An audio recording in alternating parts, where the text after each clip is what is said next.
नमस्कार, मैं हूं श्वेता झा। शाम के 7 बज चुके हैं और 7 गुड न्यूज के साथ हम हाजिर हैं। तो आज हम आपको आज की 7 गुड न्यूज के बारे में बताएंगे। सबसे पहले आज की सबसे बड़ी गुड न्यूज की बात कर लेते हैं। यमुना सिर्फ नदी नहीं है, हमारी संस्कृति और विरासत का हिस्सा है। ये हम सब जानते और मानते हैं और इसी विरासत को पहचान देने के लिए दिल्ली में मां यमुना की प्रतिमा स्थापित की गई है। तो हमारी जो आज की पहली गुड न्यूज है वो यही कि दिल्ली में पहली बार मां यमुना की प्रतिमा। तो आपको बता दें कि दिल्ली में मां यमुना की प्रतिमा स्थापित की गई है। मां यमुना की ये पहली प्रतिमा वासुदेव घाट और निगमबोध घाट के बीच यमुना नदी के किनारे स्थापित किया गया है। डीडीए की ओर से स्थापित की गई इस प्रतिमा का अनावरण दिल्ली के उपराज्यपाल वीके सक्सेना ने किया। मां यमुना की ये प्रतिमा 10 फीट ऊंची है और इसे 7 फुट ऊंचे चबूतरे पर रखा गया है। इस प्रतिमा में मां यमुना को कछुए पर जल कलश के साथ दर्शाया गया है, जो स्थिरता और जीवन के सार को दर्शाता है। 150 किलोग्राम वजनी यह प्रतिमा ग्रेनाइट, ग्रेफाइट पाउडर और रेजिन से बनी हुई है, जिसे दिल्ली के कारीगरों ने 3 महीने में तैयार किया है। खास बात यह है कि यह जगह पहले कूड़े और अतिक्रमण का अड्डा था, लेकिन डीडीए ने इसे साफ कर हरा भरा बना दिया है। मां यमुना की प्रतिमा यहां स्थापित की गई है और इसके बारे में ज्यादा जानकारी दे रहे हैं हमारे संवाददाता मनीष चौरसिया। यमुना आरती के साथ साथ अब दिल्ली वाले साक्षात यमुना जी के दर्शन भी कर पाएंगे। दिल्ली में वासुदेव घाट के पास ही यमुना मूर्ति का उद्घाटन किया गया है, जिसका उद्घाटन खुद दिल्ली के एलजी विनय सक्सेना ने किया है। आपको बता दें कि वासुदेव घाट और निगमबोध घाट के बीचों बीच इस मूर्ति को बनाया गया है। इसका रास्ता अपना इंडिपेंडेंट भी है, साथ ही साथ वासुदेव घाट जो लोग घूमने आ रहे हैं वो भी आराम से चलते हुए इस जगह तक पहुंच सकते हैं। ये मूर्ति कितनी भव्य है, कितनी शानदार है, ये आप देख ही रहे हैं। लगभग 10 फीट की ये मूर्ति है और जिसमें माँ यमुना को एक कछुआ के ऊपर दिखाया गया है। आपको बता दें कि जो कछुआ का मुँह है वो जिस तरफ माँ यमुना बह रही हैं उस तरफ है, जबकि जो माँ यमुना का मुंह है बताया जा रहा है कि वो उस तरफ है जहाँ से यमुना का उद्गम स्थल है। एक चबूतरे पर इस यमुना की मूर्ति को रखा गया है और ख़ास बात यह है कि इस चबूतरे पर माँ यमुना के बारे में लोग पढ़ सकें, जान सकें, उसको लेकर भी अलग अलग भाषाओं में लिखा गया है।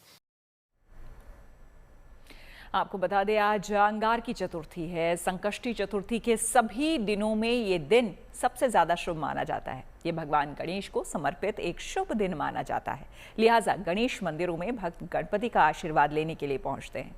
ऐसे में जो हमारी आज की दूसरी गुड न्यूज है वो है अंगारकी चतुर्थी पर मंदिरों में भक्तों की भीड़। देखिए, अंगारकी संकष्ट चतुर्थी पर महाराष्ट्र के गणेश मंदिरों में भक्तों का सैलाब उमड़ रहा है। मुंबई के सिद्धिविनायक मंदिर में इस मौके पर खास तैयारी की गई।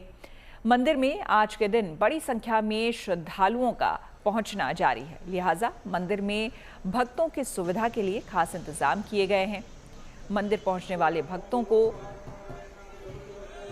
दर्शन में किसी तरह की असुविधा ना हो, इसके लिए मंदिर का द्वार देर रात तक खुला रहेगा।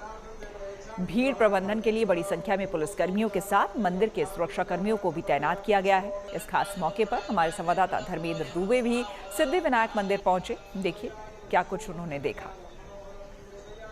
कहते हैं अंगारिका संकष्ट चतुर्थी के दिन गणपति बप्पा को मनाना बहुत ज़्यादा आसान होता है। बस उनका मनपसंद भोग उन्हें चढ़ा दिया जाए। यही वजह है कि मुंबई के सिद्धिविनायक मंदिर के परिसर में इस तरह की मिठाइयों की बहुत ही ज़्यादा दुकानें हैं, जहां पर बप्पा को पसंद आने वाले मोदक, लड्डू, पेड़े, तमाम मिठाइयाँ बनाकर रखी गई हैं। लोग आते हैं और उनके मन पसंदीदा मिठाइयाँ खरीदते हैं। इस तरह से कुछ फूल, हार, ओढ़नी, जो कुछ भी बप्पा को चढ़ाया जाता है लेते हैं और फिर बप्पा के दर्शन के लिए कतार में खड़े हो जाते हैं। अमूमन मुंबई के सिद्धिविनायक मंदिर में रोजाना ही 50,000 लोग आते हैं, लेकिन आज का दिन बहुत ज़्यादा ख़ास है और 7 से 8 लाख लोग जो हैं सिद्धिविनायक मंदिर में पहुंचे हैं। तस्वीरों से देख पा रहे हैं अच्छी खासी लंबी कतार सुबह से ही लगी हुई है। आज 3:15 बजे की पहली आरती सिद्धिविनायक बाबा की गई। 3 बजे से ही द्वार खुल गया। आज का दिन बहुत ज़्यादा ख़ास है। मुंबई, महाराष्ट्र और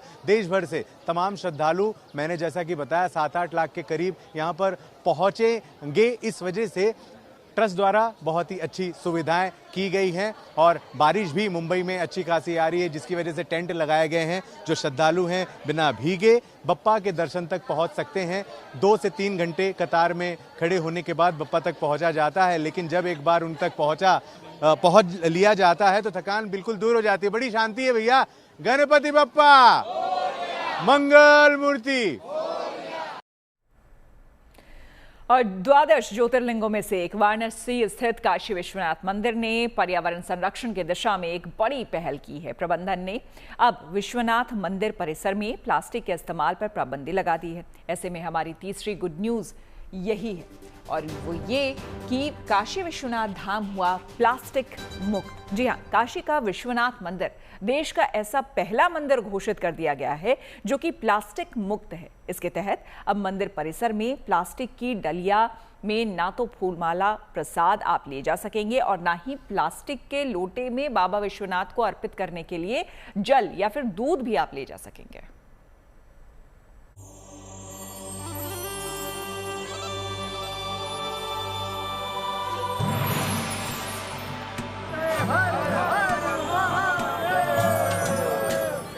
पर्यावरण के लिए प्लास्टिक एक गंभीर खतरा है।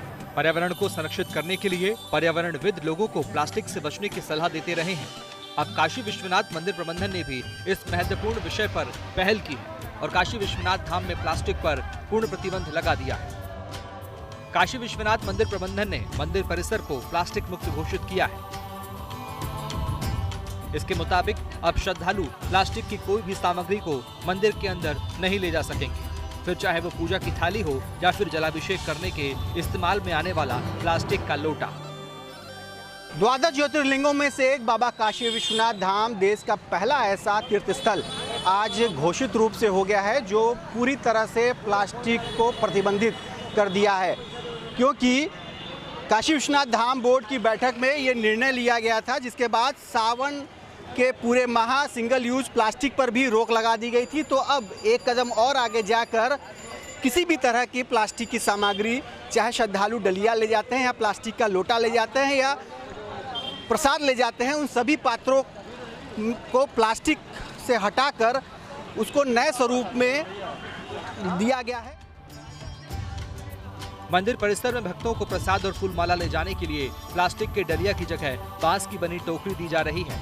उसी तरह से जल और दूध ले जाने के लिए प्लास्टिक के लोटे की जगह स्टील का लोटा दिया जा रहा है और इसके लिए मंदिर परिसर के आसपास दुकानों को न केवल जागरूक किया जा रहा है बल्कि उन्हें वो चीजें वितरित भी की जा रही हैं। जो पूरी योजना बनी उसके अंतर्गत जागरूकता रैलियां चलाई गई, पम्फलेट्स बांटे गए, इसके बारे में लोगों को जागरूक किया गया और कैसे कैसे इसका वैकल्पिक विकल्प होता है ये भी सामने लाया गया। श्रावण के अंतिम सप्ताह में दिनांक 7 और 8 अगस्त को वैकल्पिक जो बांस की टोकरियां होती हैं, मूंज की टोकरियां होती हैं, जो स्टील के लोटे हैं, उनको बाहर दुकानदारों के बीच वितरित किया गया और उन्हें भी इस बारे में जागरूक किया गया कि इनका प्रयोग करें। दरअसल मंदिर प्रबंधन ने धाम को प्रदूषण मुक्त बनाने की पहल सावन महीने की शुरुआत होने के साथ ही कर दी थी। इसके तहत सावन महीने में मंदिर में सिंगल यूज प्लास्टिक पर प्रतिबंध लगा दिया गया था। प्लास्टिक मुक्त मंदिर के लक्ष्य को हासिल करने के लिए सबसे पहले मंदिर परिसर में मौजूद दुकानदारों को पारंपरिक और पर्यावरण के अनुकूल सामानों के उपयोग के लिए प्रेरित किया गया।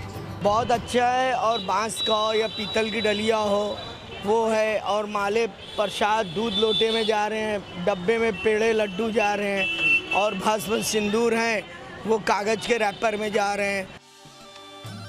प्रसाद, पानी और अन्य पेय पदार्थों के लिए प्लास्टिक की बोतलों का सबसे ज्यादा उपयोग होता है। उसी तरह से फूल, प्रसाद और अन्य पूजा सामग्री को ले जाने के लिए प्लास्टिक के बैग या डलिया का उपयोग किया जाता है। इसके अलावा प्लास्टिक के चम्मच, कांटे, प्लेटें और अन्य डिस्पोजेबल वस्तुओं का भी उपयोग होता है।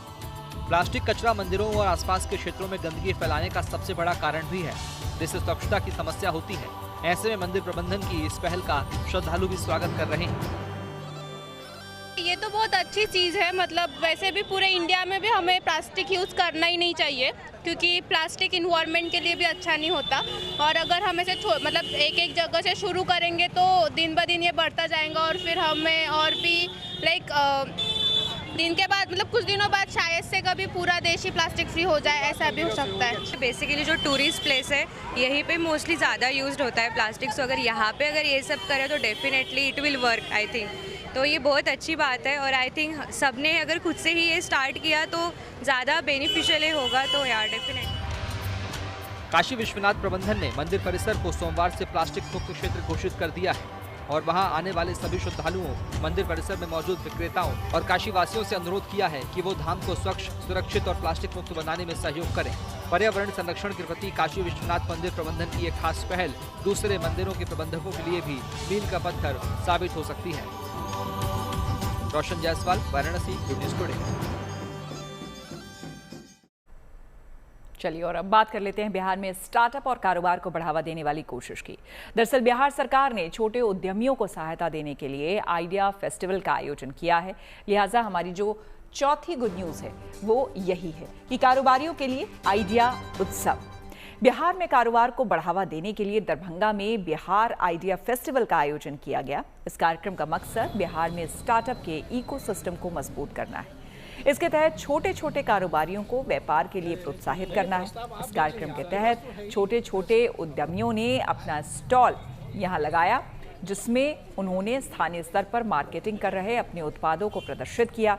इस कार्यक्रम में बिहार के उद्योग मंत्री नीतीश मिश्रा भी पहुंचे और उन्होंने न केवल स्थानीय कारोबारियों के स्टॉल पर जाकर उनके प्रोडक्ट्स की जानकारी ली, बल्कि उन्होंने यूनिक आइडिया वाले व्यवसायियों को मदद करने का भरोसा भी दिया। दरअसल राज्य सरकार प्रदेश के कारोबारियों को स्टार्टअप के लिए प्रोत्साहित करने के लिए ऐसे कार्यक्रमों का प्रदेश के अलग अलग हिस्सों में आयोजन कर रही है।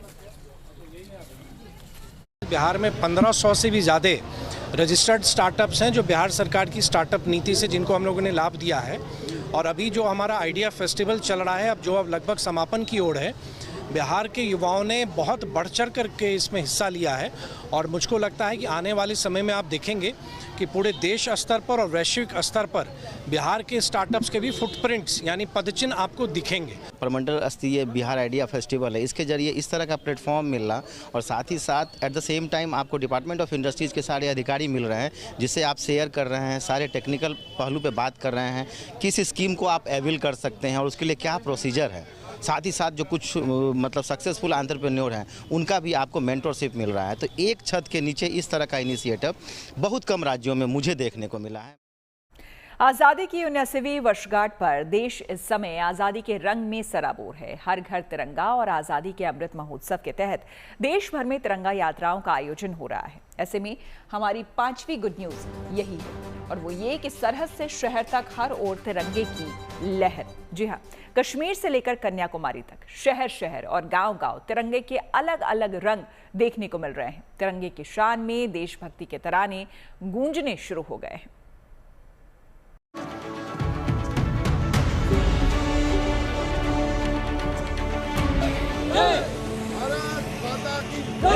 भारत माता की जय, भारत माता की, भारत माता की जय। हाथों में तिरंगा, दिलों में उमंग, सीने में देशभक्ति और जुबां पर गूंजता भारत माता की जय। भारत माता की जय। देश भर में आजादी के अमृत महोत्सव की गूंज है। कश्मीर की वादियों से लेकर कन्याकुमारी के तट तक तिरंगा यात्राएं एकता और गर्व का संदेश दे रही हैं। कहीं स्कूली बच्चों का जोश है तो कहीं जवानों की अदम्य शौर्य गाथा। आजादी के इस महोत्सव में शामिल होने के लिए देश का बच्चा बच्चा हर घर तिरंगा यात्रा में शामिल हो रहा है। छत्तीसगढ़ की भिलाई में जब बीएसएफ की तिरंगा यात्रा निकली तो उसमें बच्चे, अधिकारी और जवान सभी ने हिस्सा लिया। इस दौरान सड़कों पर मानो देशभक्ति की लहर दौड़ गई। भारत माता की जय, भारत माता की जय, भारत माता की जय। 5 किलोमीटर के यात्रा में हमने एक संदेश देने की कोशिश किया कि लोगों के अंदर देश प्रेम की भावना जागृत हो। जैसा कि हम जानते हैं कि छत्तीसगढ़ नक्सल प्रभावित क्षेत्र है, स्पेशली कांकेर और उससे साउथ का इलाका नक्सल ग्रस्त है। वहाँ पर भी बीएसएफ ये कैंपेन निकाल रही है। चूँकि भिलाई भी उसी का हिस्सा है, उसी छत्तीसगढ़ का हिस्सा है, हमने भी यह 5 किलोमीटर की तिरंगा यात्रा निकालकर यहाँ के बच्चों के अंदर, यहाँ के लोगों के अंदर देश प्रेम की भावना को जागृत करने की कोशिश किया। श्रीनगर के लाल चौक में सीआरपीएफ की रैली ने घाटी में तिरंगे का जादू बिखेर दिया। श्रीनगर के लाल चौक पर सीआरपीएफ ने भव्य तिरंगा रैली निकाली, जिसमें जवान, स्कूली बच्चे और स्थानीय लोग एक साथ शामिल हुए।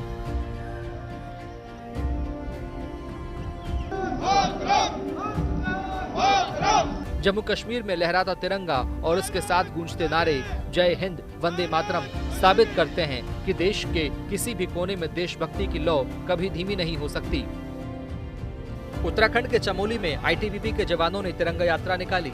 बद्रीनाथ मंदिर तक निकाली गई तिरंगा यात्रा में आस्था और देशभक्ति के रंग देखने के लिए मिले।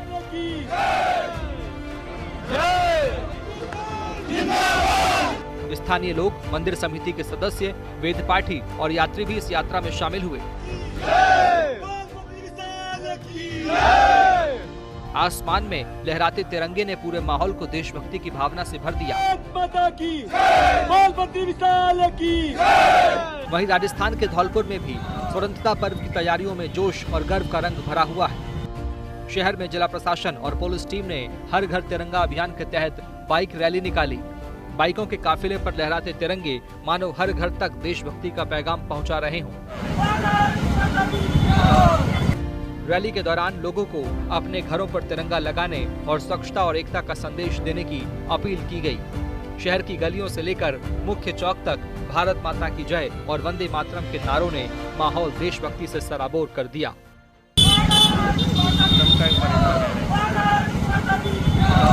आने वाले समय में स्वायत्त शासन, ग्रामीण विकास विभाग और एसएचजी सभी विभागों द्वारा ये हर घर तिरंगा प्रोग्राम होगा और आज इसी के तहत हमने रैली भी किया था, बाइक रैली, और आगे आने वाले समय में साइकिल रैली और तिरंगा मेला, तिरंगा यात्रा लगातार जारी रहेगा। और मैं चाहता हूँ कि धौलपुर के समस्त निवासी इसमें आगे बढ़ चढ़ के भाग लें और अपने तिरंगा, अपने शान को अपने सीने में लगा के, और 15 अगस्त भी आ रहे, तो अपने देश प्रेम को उजागर करें और सभी को उसको प्रोत्साहित करें। इन तिरंगा यात्राओं ने साबित किया है कि तिरंगा हमारी आजादी का गौरव, एकता का प्रतीक और हर भारतीय के दिल की धड़कन है। चमोली से कमल नयन सिलोड़ी और दुर्ग से रघुनंदन के साथ bureau report, good news today.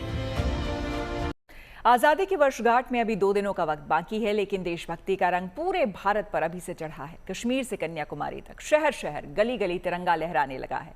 ऐसे में हमारा जो छठा अगला गुड न्यूज है वो यही है। आजादी के उत्सव में लहराया हर घर तिरंगा। जी हाँ, हर घर तिरंगा अभियान के तहत देश भर में तिरंगा यात्राएं निकाली जा रही हैं और जय हिंद की गूंज हर कोने में सुनाई दे रही है।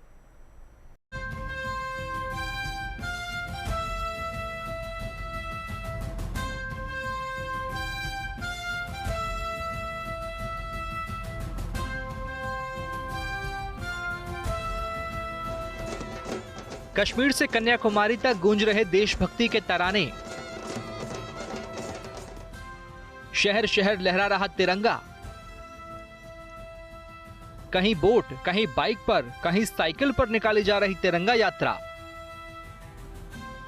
तिरंगा जो एकता में अनेकता को दर्शाता है, जो दुनिया को वसुधैव कुटुंबकम का संदेश सुनाता है। इसीलिए हर एक हिंदुस्तानी इस तिरंगे के आगे सिर झुकाता है। 15 अगस्त से पहले देश भर में तिरंगा यात्रा निकाली जा रही है।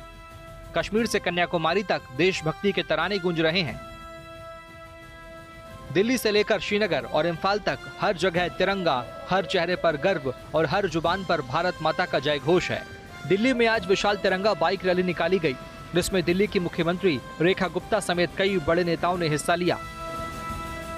आज दिल्ली के भारत मंडपम से तिरंगा बाइक रैली जो है वो निकाली जा रही है और आप तस्वीरों में देखिए कैसे जो सांसद हैं वो अब तिरंगा यात्रा, तिरंगा बाइक रैली लेकर यहाँ से निकल चुके हैं और सभी के हाथों में झंडे हैं। बीएसएफ के जवान जो हैं वो यहाँ मौजूद हैं, एनएसजी के जो कमांडो हैं वो भी यहाँ मौजूद हैं। सांसद जो हैं वो आप तस्वीरों में देख सकते हैं कैसे यहाँ से निकल रहे हैं और पिछले 4 सालों से लगातार इस तरह की जो यात्रा है, तिरंगा बाइक रैली है, वो निकाली जा रही है और जो यात्रा है पूरे देश भर में निकाली जा रही है और हर घर तिरंगा अभियान के तहत इस तरह की जो यात्राएं हैं वो निकाली जा रही है। आप देखिए कैसे जो जितेंद्र सिंह है, रेखा गुप्ता है, किरण रिजिजू है, मनोज तिवारी है, वो भी इस यात्रा में शामिल हो रहे हैं और इस यात्रा के माध्यम से संदेश जो है वो दिया जा रहा है कि भारत एकजुट है और तिरंगा जब हाथ में कोई भी भारतीय पकड़ता है तो एक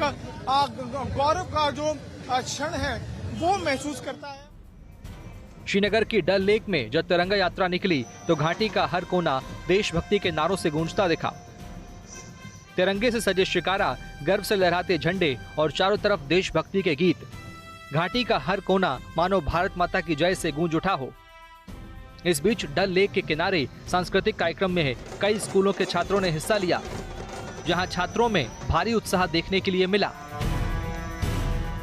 बहुत एक्साइटिंग माहौल है। तो तिरंगा महोत्सव है, 2 दिन बाद इंडिपेंडेंस डे है, प्रिपरेशंस हो रही है और बहुत सारे स्कूल के बच्चे आ रहे हैं, बहुत सारे बैंड्स हैं, JNK बैंड्स वगैरह, सारे पार्टिसिपेट कर रहे हैं, अपने कल्चर्स ट्रेडिशंस दे रहे हैं और लोगों का मतलब इसमें बहुत सारा पार्टिसिपेशन है क्योंकि उसमें कल्चर डिविजन्स भी है। तिरंगा रैली की ऐसी ही दिलकश तस्वीरें जम्मू कश्मीर के गांदरबल से भी आई। यहाँ झील के किनारे एकजुट हुए लोगों ने तिरंगा यात्रा निकाली। झील में अलग अलग बोट पर सवार लोगों ने तिरंगा लहराकर अपनी आजादी का जश्न मनाया। कुदरत के रंग के साथ देशभक्ति का रंग मिला तो चमक और बढ़ गई। ऐसा अद्भुत नजारा कि देखने वाले देखते ही रह गए। वहीं कश्मीर के डोडा में नजारा सबसे अनोखा दिखा। यहाँ करीब 1.5 किलोमीटर लंबे तिरंगे के साथ यात्रा निकाली गई। 1508 मीटर लंबे तिरंगे के साथ जब हजारों लोग सड़कों पर निकले तो नजारा बेहद खूबसूरत दिखाई दिया। ड्रोन की नजर से देखने पर यह नजारा और भी खास दिखा। जहां तक नजर जाएगी केवल तिरंगा ही नजर आएगा। देशभक्ति की ऐसी ही तस्वीरें गुजरात के वडोदरा में भी देखने के लिए मिली, जहां इस साल स्वतंत्रता पर्व, स्वतंत्रता का उत्सव स्वच्छता के संग थीम के तहत मनाया जा रहा है। यात्रा के दौरान भारत माता की जय और जय हिंद के नारों से वडोदरा की गलियां गूंज उठी। हर उम्र के लोगों ने इस यात्रा में हिस्सा लेकर ये साबित किया कि आजादी का पर्व केवल एक जश्न नहीं बल्कि जिम्मेदारी निभाने का दिन भी है। वडोदरा शहर की तिरंगा यात्रा में आज वडोदरा शहर के हजारों नागरिकों ने साथ में मिलकर देशभक्ति के रंग में रंगे हुए हैं। एक और भारी बारिश और एक और देशभक्तों का टोला, और ये देशभक्तों के टोले मां भारती के नारे लगाते हुए स्वच्छता के संदेश को लेके आज की ये तिरंगा यात्रा को आगे बढ़ा रहे हैं। आप देख सकते हो। तस्वीरों से साफ है कि उत्तर से दक्षिण और पूर्व से पश्चिम तक तिरंगा यात्राओं में शामिल हर नागरिक के दिल में एक ही भावना है, एक ही तराना है, जय हिंद जय भारत। दिल्ली से पीयूष मिश्रा और वडोदरा से दिग्विजय पाठक के साथ bureau report, good news today.